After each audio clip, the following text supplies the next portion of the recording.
네, 반갑습니다. 오늘은 이 책 LH 개혁방안 신년을 활용해서 어떻게 LH를 계약할 수 있는지에 대한 이야기를 한번 해보려고 합니다. 최근에 출판한 책인데요. 제가 이전에 그 성토모하고 토론회 할 때 했던 그 내용 중에 특히 부동산과 관련된 내용을 정리했습니다. LH 개혁방안, 주빌리, 신년, 문재인 정부의 지대주 해제를 넘어서 대한민국 부동산 영구 평화론.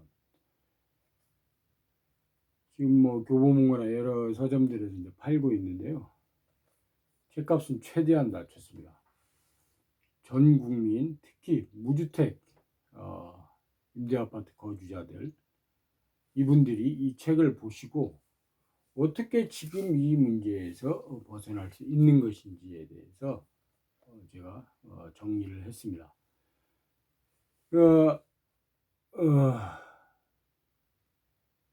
지금 한국의 가장 큰 문제가 이 부동산 문제라고 볼 수 있는데요. 우리 국민들은 여러 부문에서 다 각각 열심히 살고 있습니다. 그런데 이 무주택자들이 이 자산 격차, 특히 부동산 자산 격차가 커지면서 빈부격차가 엄청나게 커졌고, 이것은 전월세 시장 교란 가져오고 또 여러 가지 파생되는 문제점들을 가지고 있습니다. 이것을 일거에 해결할 수 있는 묘책이 한 가지가 있는데 거기에 대해서 설명해 놓은 겁니다. 그 묘책 중 하나로서 바로 지금 LH나 뭐 SH, GH 뭐 이런 지방 도시공사들 것까지 포함해서 이들이 갖고 있는 200몇만 채, 뭐 많이 치면 300만 채의 이 임대 아파트들을 일시에 현 거주자들에게 토지 임대부로 전환해서 분양을 해줘야 된다는 겁니다. 이것이 이제 신현 정신인데요. 신현이 되면 거기에 임차했던 사람들, 자기 땅을 잃은 사람들, 거기에 뭐 당연히 자기 집도 들어가 있겠죠. 그분들에게 그 땅을 돈을 받지 않고 그냥 돌려주는 그런 제도였습니다. 50년마다 있었던 제도입니다. 이건 제가 이전에 장단주기 분배론에서 또 정리했던 내용인데요. 그 부분을 이 토지, 부동산 문제에 더 집중해서 이 책을 썼던 것입니다. 생활수단 및 생산수단의 장단주기 복합분배론이었는데요. 생활수단은 요즘 이야기하는 기본소득, 생활해야 되는데 필요한 이러한 기본소득을 제공하는 거, 뭐 매일매일 먹고 살아야 되니까요.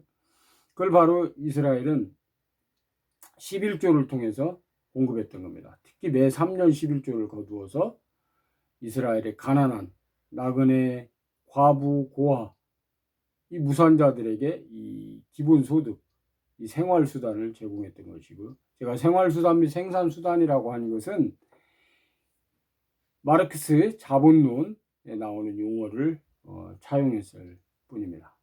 저는 이 경제학적인 용어를 가지고 이제 쓴 건데요. 요즘 뭐 기본소득, 기본대출, 기본주택 이런 이야기를 하고 있는데요. 여기서 기본소득은 생활수단에 해당되고, 토지, 노동, 자본 이것은 이제 생산수단이니까 뭐 기본주택 이런 것도 주택을 분양권 또는 그 소유권을 넘겨준다면 그것은 자산으로 볼 수 있습니다. 토지. 그런데 분양권이나 소유권을 넘겨주지 않고 임대 아파트를 저렴하게 준다. 이것은 또다시 내가 전세 자금이나 이런 것들 대출받아서 내는 거기 때문에 토지, 노동, 자본과는 아무런 상관이 없는, 즉 생산수단과 아무런 상관이 없는 생활수단 제공에 불과하다는 겁니다. 지금 이재명 지사나 또 뭐 이 유승민 의원이 유승민 의원 그걸 공정소득이라고도 하는데, 그러니까 전체에게 나눠주느냐 일부 가난한 사람들에게 나눠주느냐 이 문제를 갖고 뭐 기본소득이다 공정소득이다 이렇게 하는데, 그건 역시 생활수단에 불과합니다. 생산수단도 장기적으로 제공이 되지 않으면 이 빈부격차의 문제는 해결될 수 없습니다.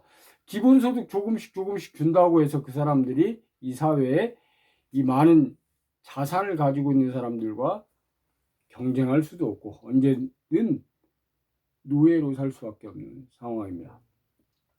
바로 이것을 구조적으로 생활수단과 생산수단을 생활수단은 단기적으로, 생산수단 중에 노동이나 자본은 중기적으로, 토지는 장기적으로 50년 만에 다시 돌려주는 이 시스템을 하나님께서 말씀하셨는데요. 바로 이 책을 통해서 저는 이 장기, 이 토지의 문제, 이 자산의 문제를 어떻게 공평하게 다시 분배하는 이 시스템을 우리가 가질 수 있냐, 이것을 가지고 집중적으로 얘기했는데, 그것에 가장 지금 우리 사회에 적합하게 쓸 수 있는 방식이 바로 이 LH 또는 각 도시공사들이 가지고 있는 이 아파트들을, 토지는 그대로 그들이 소유하고, 그러니까 국가나 지방정부가 소유하고 그 건물분만 분양해주는 토지 임대부 방식. 그리고 그렇게 해서 이제 분양을 해준 다음에 또 뭐 시간 지나 30년, 50년 되면 토지를 국가가 갖고 있기 때문에 그걸 뭐 지금 15층짜리다 50층짜리로 규제를 대폭 풀어서 거기를 높게 짓고 거기에 또 아주 밀도를 높게 해서 아파트를 지어가면 됩니다. 대부분 이 토지공사나 이런 그 아파트들이 도심지 그리고 아주 좋은 자리에 있기 때문에 우리는 이걸 할 수 있습니다. 이것을 활용할 줄 알아야 됩니다. 이것이 바로 다윗의 물맷돌, 지금 이 부동산 자산 격차, 부동산 폭등을 해결할 수 있는 다윗의 물맷돌이라고 저는 보고 있습니다. 저는 내년 대선에서 여러분들이 이걸 믿어주시고 이걸 검증해 보시고 이걸 지혜롭게 생각해 보시면 이것이 맞는 이야기다. 돈이 전혀 들어가지 않습니다. 기존에 있던 것을 분양해 주는 거기 때문에, 그리고 건물만 분양해 주는 거기 때문에 오히려 건물 분양해서 돈이 들어오게 됩니다. 국가는. 그리고 그걸 받은 분들은 저렴하게 분양을 받았기 때문에, 왜냐하면 자기 입주 시점의 감정가로 분양을 받았기 때문에 부담이 전혀 없습니다. 뭐 10평, 수서역에 있는 10평짜리 임대 아파트면 평당 300만 원이면 3천만 원에 10평짜리를 분양받을 수 있는 겁니다. 지금 그 수서 일대에 10평짜리 이 정도 오피스텔만 해도 뭐 3, 4억이 가는 건데요. 우리가 이렇게 발상의 전환을 통해서 이 문제를 해결할 수 있다는 겁니다. 그러면 LH는 120조 원 부채가 사라지게 되고, 거기 주민들은 그걸 한 3천만 원에 받아서 뭐 3, 4억, 5억에 자기가 팔 수도 있고, 거기에 그걸 세놓을 수도 있고, 전세를 놓을 수도 있고, 월세를 놓을 수도 있고, 그리고 자기는 지방에 가도 되고, 아니면 거기 그대로 살아도 되고, 어차피 비용 부담이 없기 때문에. 다만 이제 그것을 받았을 때는 기초수급에서 탈락하는 문제가 생기는데, 바로 이것을 제가 또 생각하고 있습니다. 이 자산을 줌으로써 이 연간 200조 정도 나가는 이 복지 예산을 대폭 줄일 수 있다는 겁니다. 이들이 대폭 몇 억씩 돈을 가지게 됨으로써 이 자본주의 사회에서 자본을 가지고서 재도전할 수 있게 되는 겁니다. 그걸 가지고 또 팔 수도 있고, 그래서 50년간 또 활동을 해서 누구는 5달란트로 10달란트를 가지는 그런 부자로 변화될 수도 있는 것이죠. 이렇게 다시 한번 재도전할 수 있는 기회를 드리는 거, 이것이 바로 신년입니다. 그래서 내년 대선에서 김광종이 당선돼서 반드시 이 신년, 대한민국이 지금 6.25가 끝난 지 거의 70년이 이제 다 돼 가는데요. 이제 바벨론에서 돌아올 때 그 바벨론 유수가 70년이었습니다. 신년은 50년이고요. 대한민국이 아직 신년이 없는 거죠. 이렇게 믿는 사람이 많은데 우리가 반드시 이 신년을 확보해야 되겠습니다. 그러면 대한민국은 완전히 다른 사회가 됩니다. 그리고 이것이 전 세계에 확산되어질 때 세계는 정말 살기 좋은 그러한 것들로 바뀌게 됩니다. 여러분 이 책 LH 개혁방안 김광종으로 네이버나 다음에 검색하시면 교보문고에도 있고 합니다. 이게 8,900원인데 아마 서점들에서는 8,010원에 팔기도 하고 그렇습니다. 제값을 최대한 낮췄으니 제가 여유만 있다면 더 낮춰드리고 싶습니다. 그런데 이제 더 낮추면 서점에서 잘 안 팔려고 합니다. 자기들에게 그 공간을 제공하는데 이익이 없기 때문에. 그래서 여러분들 이 책을 사 보시고 또 여러분들 주변에도 선물도 해주시고 버티려 주십시오.